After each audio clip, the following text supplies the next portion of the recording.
Good morning, ladies and gentlemen. We'll just have a short briefing. We're going to Bundevujo.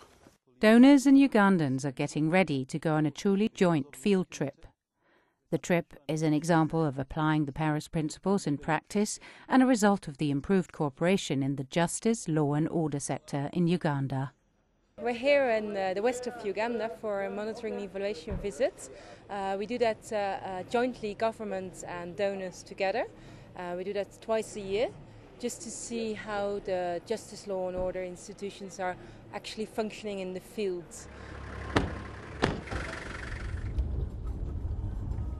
The field trip that we are doing has a number of objectives.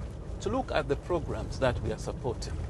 It is also to find out whether these programs have had any impact in improving the administration of justice. We would visit prisons, we would visit courts, offices of the Director of Public Prosecutor, so all the police stations, of course, and we will visit the buildings physically, but we also talk to the people who work in these institutions and NGOs who support civil society in coming up for their rights, and just the clients of the institutions, people who are using it, to get an idea how it's actually going in the field and how we can work together to improve it. From the perspective of the development partners, this is a coordinated intervention.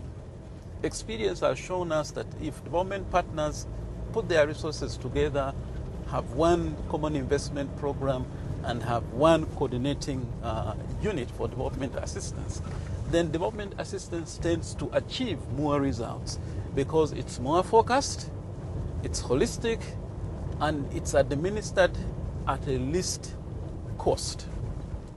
The group making the reality check in the hard-to-reach areas in southwestern Uganda comprises some 15 people. They are representatives of 1 multilateral and 5 bilateral donors to the justice, law and order sector and of relevant central Ugandan authorities like the police, prisons and Ministry of Justice.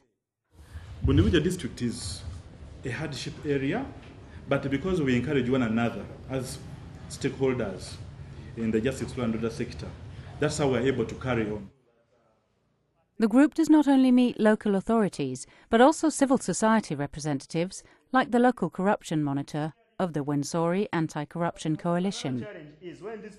The improved coordination in the justice, law and order sector in Uganda happens at both national and local level. At the local level, jealous institutions are there, and the best way of coordinating them is by having these district chain-linked coordinated committees. They solve the local problems, but they also provide information. This is one example of a DCC, District Chain-Linked Committee, that is working quite well in my impression. They are able to deal with 40 cases a month. There seems to be good coordination amongst the different institutions. After the meeting, the group goes on to visit the local police station and prison.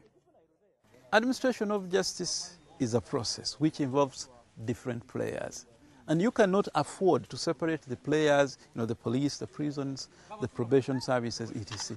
You need to have these players working together so that they're able to deliver a final product called justice. Today, this one was just a bit of... The improved coordination among the various Ugandan players in the justice, law and order sector has given the sector a stronger voice. At a national level, we're able to lobby for resources as a sector. And we're able to show our impact in terms of the overall national development of the country. We could never have done that with single institutions moving forward, and presenting different development agenda. The donors, too, have a stronger voice when they unite.